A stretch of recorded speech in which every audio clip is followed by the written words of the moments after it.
Dulu saya ni anggota pasukan keselamatan juga. Pasukan mana, tak payahlah saya cerita. Cuma di zaman itu, saya sama saja seperti mana anak-anak muda lain masuk pasukan keselamatan. Mulanya masuk kerana tak ada kerja. Lama-lama jadi cinta dan bersemangat apabila mendengar kisah yang diperturunkan oleh orang-orang lama tentang perjuangan. Saya ni nak kata baik sangat tu tidaklah, tapi saya tak banyak kerenah, senang bawa diri. Maklumlah kita hidup merantau. Jadi, saya tak ada banyak masalah. Dalam unit saya tu, ada seorang anggota. Kami panggil dia Wak Dul. Wak Dul ni orang Johor, badannya besar. Sekali tengok memang takut sikit sebab nampak macam kalau dia hempuk orang, dah sah-sah patah tulang orang tu. Tapi, Wak Dul ni lurus orangnya, betul bendul. Nampak je badan besar, tapi tak berapa cerdik. Apa orang suruh, dia akan buat. Jarang sangat dia melawan. Kadang-kadang ada yang mengambil kesempatan kepada dia. Tapi, melihat kepada kelurusan dia tu, lama-lama pegawai jadi sayang. Suruhlah apa pun, pukul 2 pukul 3 pagi pun dia sanggup buat. Bila masuk operasi, dia alah punya kerja, bawa GPMG dengan peluru berselirat di badan. Saya ni tidur di sebelah katil Wak Dul. Kesian saya tengok kadang-kadang dia dipermainkan orang, dan saya tak sampai hati. Maka sayalah jadi badinya. Ada saja orang nak kenakan dia, menghadaplah saya dulu. Bukanlah saya marah, tapi saya akan tegur. Wak Dul jadi sayang pada saya. Kemana saya pergi dia akan ikut. Ada kalanya merimaskan juga. Tapi bila tengok muka dia tu, saya jadi kesian. Tak jadi saya marah dia. Dan satu benda pasal Wak Dul ni, dia kuat makan. Nasi kosong dengan minyak bekas goreng ikan pun jadilah, dia tak memilih. Bagilah apa saja, dia telan. Disebabkan gamaknya dia rasa saya ambil berat pasal dia, duit gajinya pun nak dibagi kepada saya. Saya tak sampai hati dan melarang. Jadi, bagi menggantikan itu, bila gaji, saya ajak dia keluar makan di bandar. Sukanya dia dapat makan macam-macam. Memanjang saya di belanjanya, sampai saya naik segan. Nasib baiklah saya ni bukan jenis mengambil kesempatan. Kadang-kadang terhibur tengok gelagatnya, makan nasi ayam sekali hadap sampai 3 pinggan. Terkebil-kebil orang kedai tu tengok. Paling saya tak boleh lupa, dia selalu minta saya bantu dia hantar duit kepada orang tuanya di kampung, sebab dia tak pandai menulis.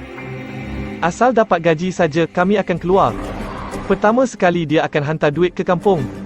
Lepas tu kami pergi makan. Sekali tu kami operasi di Gubir. Gubir memang semua orang tahu, kawasan panas. Kawasan kami beroperasi tu memang berbukit-bukit. Penat jangan ceritalah, naik turun bukit, redah hutan. Si Wak Dul ni tak cukup dengan beban dia sendiri, sanggup menawarkan diri nak bawa pek saya. Saya tak sampai hati. Dia merajuk. Katanya saya dah tak mau kawan dengan dia. Bila kami berhenti rehat, kami pun masak nasi. Muram je muka Wak Dul saya tengok. Saya tengok perlahan je dia suap nasi. Saya pun tak berselera dibuatnya, yelah, rasa bersalah juga. Nasi berlauk sambal ikan bilis yang saya bawa tu akhirnya saya tawarkan kepada dia. Yelah. Kesian juga tengok dia. Bukan main seronok dia, habis licin mes tintu disapunya. Sedapnya sambal ni, katanya. Barulah dia senyum semula.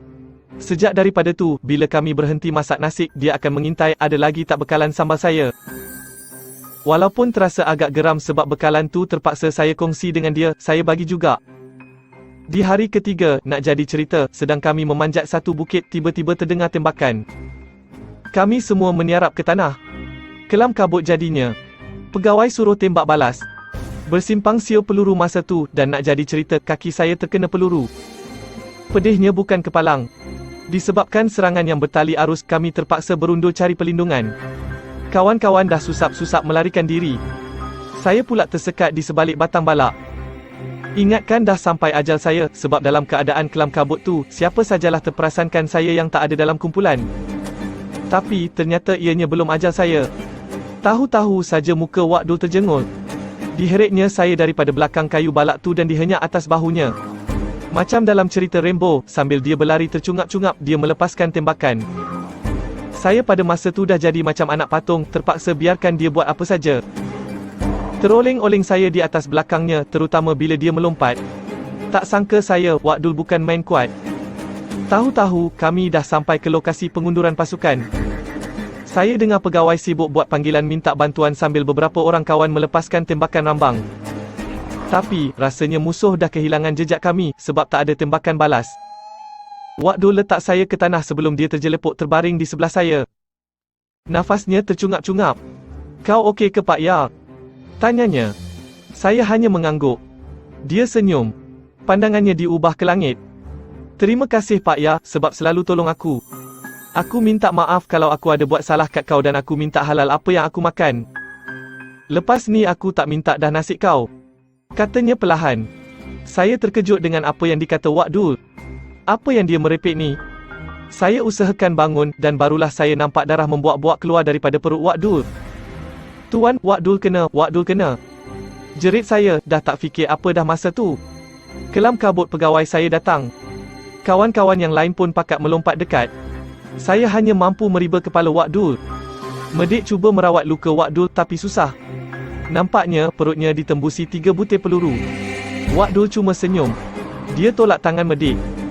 Tergagau-gagau dia cari tangan saya sebelum dia pandang pegawai saya dan suruh pegawai saya sampaikan salam kepada mak dan ayahnya. Dia juga minta maaf kepada pegawai saya kalau dia ada buat salah. Begitu juga kepada kawan-kawan yang lain. Saya dah tak dapat tahan air mata masa tu. Perlahan-lahan saya ajar dia mengucap.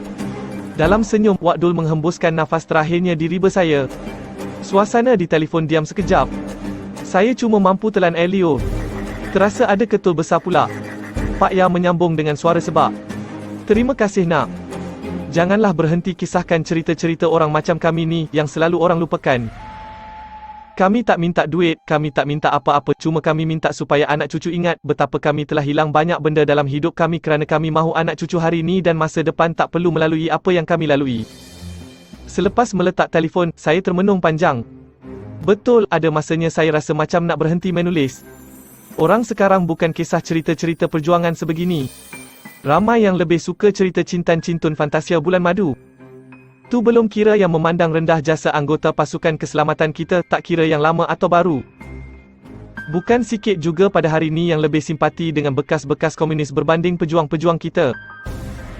Tapi, mendengar kisah-kisah seperti Wak Dul dan Pak Ya mengingatkan saya kembali akan amanah sebegini yang mereka harapkan untuk seseorang lakukan dan saya bertekad insya-Allah saya akan terus laksanakan.